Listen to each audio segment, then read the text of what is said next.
बिस्मिल्लाहिर्रहमानिर्रहीम। अस्सलाम वालेकुम नाज़रीन, आपका मेज़बान अली हुसैन स्काई न्यूज़ के साथ एक बार फिर से हाज़िर हूँ। इलेक्शन कब होने हैं, इलेक्शन की तारीख किसने देनी है, इलेक्शन कैसे होने हैं, इलेक्शन 90 दिन में होने हैं, इलेक्शन 100 दिन में होने हैं या इलेक्शन 1 साल बाद होने हैं। इलेक्शन कब होने हैं ना ये मुस्लिम लीग नून को पता है, ना ही पीपल पार्टी को पता है, ना ही JUIF को पता है, ना ही पाकिस्तान तहरीक इंसाफ को पता है, ना ही जमात इस्लामी को पता है। जिनको पता है इलेक्शन कब होने हैं वो आपको भी पता है, मुझे भी पता है, लेकिन पाकिस्तान के जितने भी अवाम हैं वो ये सोच रहे हैं कि शायद इलेक्शन 90 दिनों में हो जाने, मगर इलेक्शन 90 दिन में नहीं होने हैं। अगर 90 दिन में इलेक्शन होने होते तो पंजाब और पाकिस्तान के सूबा KPK की जो असेंबलीज डिसॉल्व हुई थी पहले, तो इलेक्शन हो जाते। तब भी किसी को नहीं पता था कि इलेक्शन कब होने। सुप्रीम कोर्ट ऑफ पाकिस्तान को भी नहीं पता था कि इलेक्शन होने या नहीं होने। आज भी सेम सिचुएशन है। दूसरा जो सबसे अहम चीज़ है कि इलेक्शन की डेट का तयन किसने करना है, अनाउंस किसने करनी है।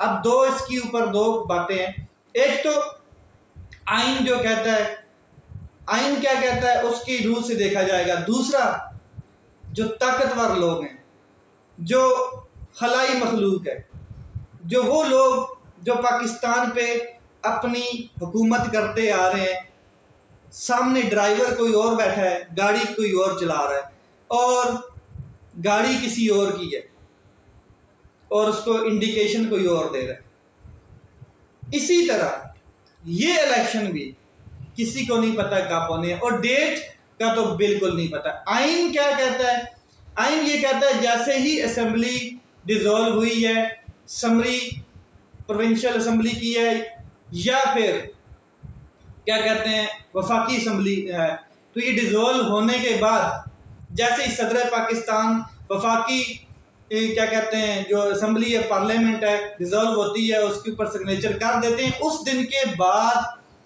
90 दिन के अंदर इलेक्शन हो जाने चाहिए, नई हुकूमत आ जानी चाहिए। ये तो कहता है आइन।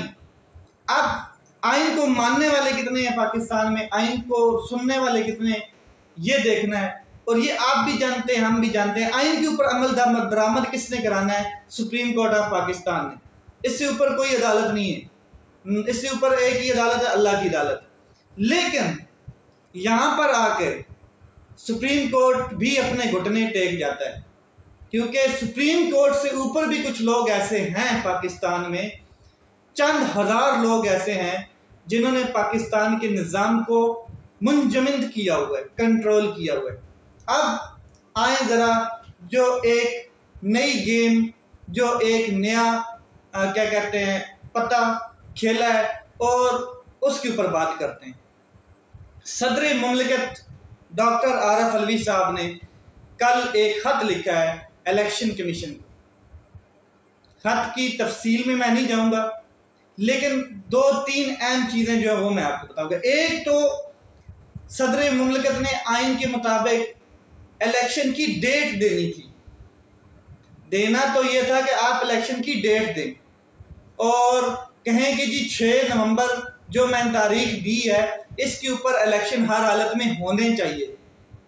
अगर इलेक्शन नहीं मानता है, इलेक्शन कमीशन नहीं मानता है, जैसे उसने पहले नहीं माना है, 14 मई वाला फैसला भी पड़ा है, किसी ने ना मनवाया है और ना उसने माना है, तो ये मामला automatically supreme court of Pakistan में चला जाना था। वहाँ पर जो भी होना था वो पहले जैसे हुआ ऐसे ही दोबारा शोर शराबा होता, वकला पेश होते, अटॉर्नी जनरल पेश होता, हुकूमत की जानब से पेश होते, वकील क्या कहते हैं सदर मुमलिकत की जानब से वकील पेश होते।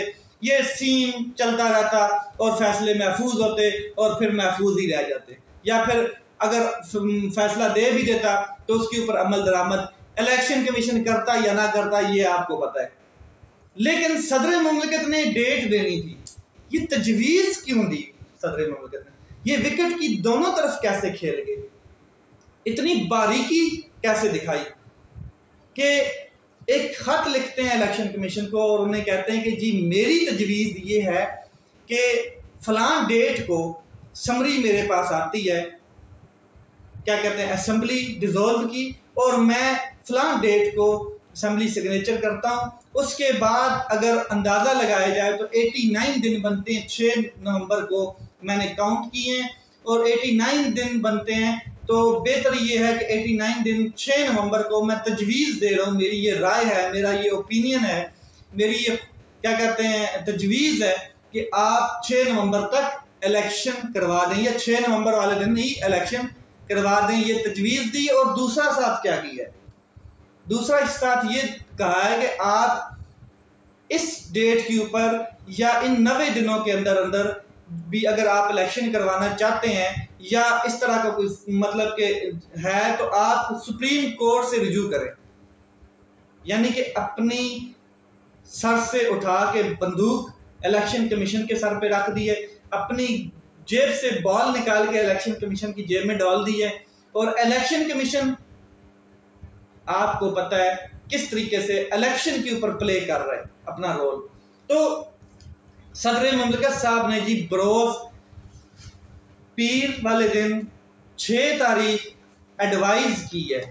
आर्टिकल जो है वो 48 है, क्लॉज नंबर 5 है, कॉन्स्टिट्यूशन 1973 जो भुट्टो साहब ने बनाया था उसको कोई मान नहीं रहा है, और उसके मुताबिक इलेक्शन की डेट देनी थी सदर मुमलिकत ने, लेकिन तजवीज़ दी गई है। सदर मुमलिकत आइन सदर मुमलिकत को इजाज़त देता है कि आप हक देता है कि आप ऑर्डर दें कि इस तारीख को इलेक्शन होने हैं। अब सदर जो है वो इस चीज़ के ऊपर परेशान है कि सूबे कुछ और बात कर रहे हैं, मुल्क कुछ और बात कर रहा है, इदारे कुछ और बात कर रहे हैं, हुकूमत कुछ और बात कर रही है, ताकतवर कुछ और ख़बरें दे रहे हैं, हमें कहीं से और इंडिकेट किया जा रहा है। और जो असेंबली डिज़ोल्व हुई है वो असेंबली डिज़ोल्व होने से पहले एक कानून साजी कर गई है कि इलेक्शन की जो डेट है उसकी जो क्या कहते हैं तजवीज़ है या वो डेट देने वाला जो मामला है वो देगा इलेक्शन कमीशन के पास पूरे इख्तियारात हैं, वो देगा। अब इलेक्शन कमीशन इसके ऊपर अडामंट हो चुका है कि बस मैंने ही इलेक्शन की जिम्मेदारियां निभानी है और डेट का देने का भी मामला मेरा ही है। उसने इसी मामले पे इसी जिद में सदर मुमलिकत से कोई मुलाकात नहीं की और कोई भी डेट उनकी एक्सेप्ट अभी तक नहीं की जा रही। ये भी जो डेट दी गई है ये तजवीज़ है, इसके ऊपर इलेक्शन नहीं होने वाले। अच्छा, इसके अलावा अगर मैं बात करूं कि कोई सियासी पार्टी उठती है, कोई वकला उठते हैं, कोई भी एक क्या कहते हैं जमात उठती है और वो इस मामले को लेके सुप्रीम कोर्ट ऑफ पाकिस्तान में चली जाती है, तो फिर वही सुप्रीम कोर्ट ऑफ पाकिस्तान, वही अटार्नी जनरल, वही हुकूमत के वकला, वही इलेक्शन कमीशन के वकला, वही पाकिस्तान के सदर के वकला और आगे जो सुप्रीम कोर्ट ऑफ पाकिस्तान के चीफ जस्टिस होंगे वो अलग, वो होंगे काजी फायज ईसा साहब। ये मामला जाएगा काजी फायज ईसा साहब की अदालत में और सुप्रीम कोर्ट ऑफ पाकिस्तान के जज होंगे काजी फायज ईसा साहब और वो डिसाइड करेंगे कि इलेक्शन की डेट सदर मुमलिकत ने देनी है, ठीक दी है या नहीं ठीक दी है, या क्या मामला है, किस तरीके से ये चलना चाहिए, या फैसला क्या होता है कि इलेक्शन 90 दिन में होने हैं या नहीं होने।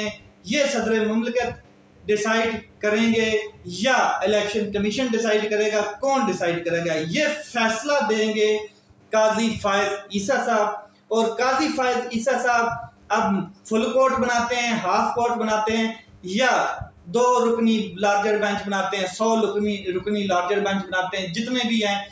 ये मामला पहला मामला होगा जो काजी फायज ईसा साहब के चीफ जस्टिस बनने के बाद उनके हैंड ओवर होगा। और भी बहुत से सीरियस मामला हैं, लेकिन ये मामला बड़ा अहम होगा जिसके ऊपर काजी फायज ईसा साहब ने डिसाइड करना है कि वो आइन के मुताबिक 90 दिन में इलेक्शन करवा सकेंगे, अपना फैसला दे कि उसके ऊपर इम्प्लीमेंट करवा सकेंगे या नहीं करवा सकेंगे। ये अब काजी फायज ईसा साहब के बॉल कोर्ट में चली गई है। अब जल्द ही सुप्रीम कोर्ट की तरफ रजू किया जाएगा, तजवीज़ में ये भी बता दिया गया। इसके अलावा मैं आपको बता दूं कि हुकूमत जो है वो आप बिल्कुल ना समझे निगरान सेटअप है, ना ना ना बिल्कुल भी नहीं समझना है। निगरान सेटअप होता तो फवाद हसन फवाद, उसके बाद क्या कहते हैं अहद चीमा और तौकीर शाह जैसे लोग इस हुकूमत का हिस्सा ना होते, क्योंकि ये नून लीग के लोग हैं, ये नून लीग के 3 मेन लोग हैं और ये इस टाइम क्या कहते हैं वफाकी हुकूमत में है, निगरान सेटअप में है। इसके अलावा मैं आपको बता दूं कि ये करप्ट तरीन लोग हैं जिनके ऊपर केसेस चलते रहे हैं, जिनको करप्शन में मुलव्वस निकले हैं और इनको ड्राई क्लीन करके आज किस पोस्ट पे पहुंचा दिया गया है, यानी कि वो आज भी पाकिस्तान के ऊपर राज कर रहे हैं। ये है पाकिस्तान का कानून, ये है पाकिस्तान का अदल, ये है पाकिस्तान का इंसाफ। फिर क्यों ना पाकिस्तान में लोग बाहर से नौकरियां करने आए, बाहर से विजिट करने आए, बाहर से पाकिस्तान में लोग इन्वेस्ट करने आए, क्यों ना आए। फिर क्यों ना दुनिया के बड़े बड़े कंट्रीज जो है वो अपनी इंडस्ट्री यहाँ पे लगाएं, क्योंकि पाकिस्तान में इंसाफ तो बहुत ज्यादा मिल रहा है ना, हर शख्स को मिल रहा है और करप्ट तरीन शख्स को तो बहुत ज्यादा मिल रहा है, उसको तो बड़े बड़े ओहदे मिल रहे हैं। अब बात करते हैं डेरा इस्माइल खान में बड़ा बेहतरीन इस्तकबाल किया जाने की तैयारी है परवेज खटक साहब की, जो अपनी क्या कहते हैं एक नई जमात बना के बैठे हैं और उनका इस्तकबाल किया जाएगा। जो बड़े बड़े पंफलेट लगाए गए, बड़े बड़े बैनर्स लगाए गए, बड़ी बड़ी फ्लैक्सेस लगाई गई, उनके ऊपर पाकिस्तान तहरीक इंसाफ के लोगों ने लोटे लटका दिए हैं, किसी के ऊपर 10, किसी के ऊपर 2, किसी के ऊपर 4, और ये इंडिकेट कर दिया गया, ये इशारा दे दिया गया कि ये लोटे हैं और इनको लोटा ही रहना है, ये कभी लीडर नहीं बन सकते, ये एक किस्म का बच्चे का फीडर है। कोई भी बच्चा जो है वो अपने फीडर को किसी की तरफ फेंक देता है या खुद उठा के फीडर लेके चला जाता है, ये फीडर हैं, ये लीडर नहीं है। तो इस्तकबाल के लिए फीडरों के लिए लोटे लटका देंगे उनके पंफलेट के ऊपर और भरपूर तरीके से उनका इस्तकबाल किया जाएगा। ये वो जमातें हैं जिनको ताकतवर लोगों ने इशारे किए और उन्होंने अपने कायदीन के साथ गद्दारी की, कौम के साथ गद्दारी की और जा बैठे अपनी अपनी पार्टियां बना के और साइड पे हो गए और हुकूमत का ख्वाब देख रहे हैं। लेट्स सी क्या होता है, इलेक्शन कब होंगे, किसने करवाने हैं, ये आपको भी पता है, मुझे भी पता है, लेकिन एक चीज बड़ी वाज़ेह है, इलेक्शन 90 दिन में नहीं होने वाले, कभी भी नहीं होने वाले। और सदर मुमलिकत ने जिस तरीके से चाल खेली है, ये वाज़ेह हो गया है कि सदर मुमलिकत विकेट के दोनों तरफ खेल रहे हैं, पीटीआई को भी खुश कर रहे हैं, उनको भी खुश कर रहे हैं, इनको भी खुश कर रहे हैं, इधर वालों को भी खुश कर रहे हैं।